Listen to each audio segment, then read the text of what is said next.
dan dari sini pencerahan bersemi.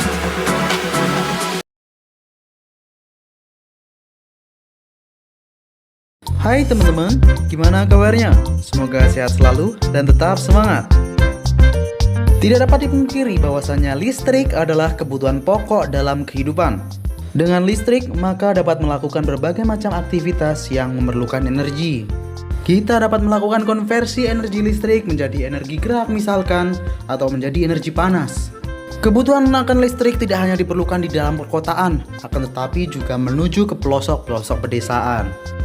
Listrik dapat dihasilkan dari berbagai macam sumber energi.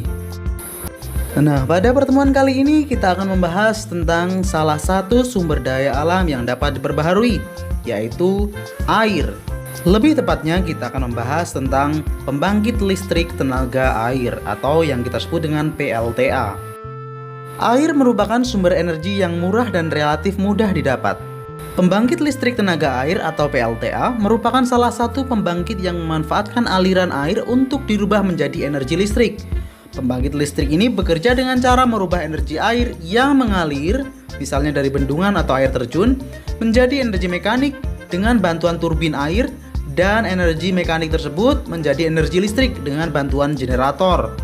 Sehingga diperolehlah energi listrik, yang mana energi listrik tersebut akan dialirkan melalui jaringan-jaringan yang telah dibuat, hingga akhirnya dapat dimanfaatkan untuk keperluan sehari-hari teman-teman. Baik, selanjutnya mari kita bahas bagaimana proses pembuatan pembangkit listrik tenaga air dari awal hingga kemudian dapat digunakan listrik tersebut. Pembangkit listrik tenaga air atau PLTA merupakan salah satu pembangkit yang memanfaatkan aliran air untuk dirubah menjadi energi listrik. PLTA memiliki 5 komponen utama, yaitu bendungan, turbin, generator, penstoke, dan jalur transmisi. Nah, berikut adalah pembahasan dari masing-masing komponen utama tersebut ya. Baik, komponen yang pertama yaitu bendungan. Bendungan ini berfungsi untuk menampung air dalam jumlah besar untuk menciptakan tinggi jatuh air agar tenaga yang dihasilkan juga besar. Selain itu, bendungan juga berfungsi untuk pengendalian banjir dan irigasi sawah. Kemudian yang kedua ada turbin. Nah, turbin ini berfungsi untuk mengubah aliran air menjadi energi mekanik. Air yang jatuh akan mendorong baling-baling sehingga menyebabkan turbin berputar. Perputaran turbin ini dihubungkan ke generator. Sebelum turbin ada yang namanya penstoke, yaitu pipa yang dialiri air bertekanan dari bak penampungan ke turbin. Nah, penstoke juga dapat disebut dengan pipa bertekanan ya teman-teman, yang kemudian dihubungkan dengan unit powerhouse. Baik, selanjutnya yaitu generator. Generator dihubungkan dengan turbin melalui gigi-gigi putar, sehingga ketika baling-baling turbin berputar, maka generator juga ikut berputar. Nah, generator selanjutnya akan merubah energi mekanik dari turbin menjadi energi listrik.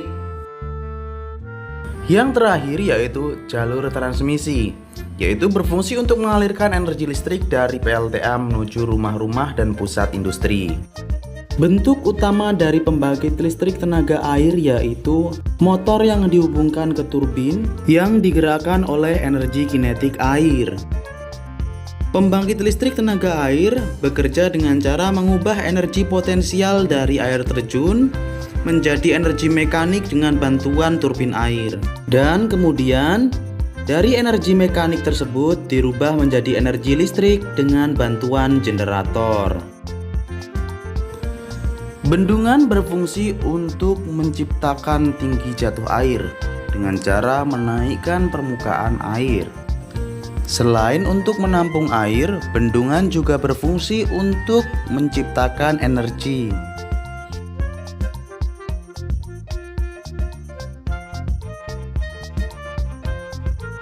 Untuk memutar turbin, maka perlu untuk meningkatkan tekanan air.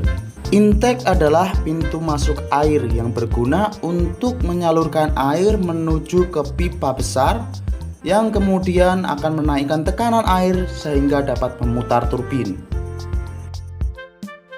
Setelah tekanan air dinaikkan, Kemudian adalah peran turbin, yaitu mengubah energi potensial menjadi energi mekanik. Air akan memutar sudu-sudu turbin sehingga akan terjadi perputaran.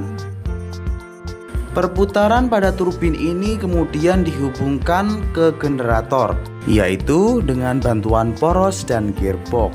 Memanfaatkan perputaran turbin tersebut untuk memutar kumparan magnet dalam generator, sehingga terjadi pergerakan elektron, yang mana terjadilah proses perubahan energi, yaitu energi mekanik menjadi energi listrik.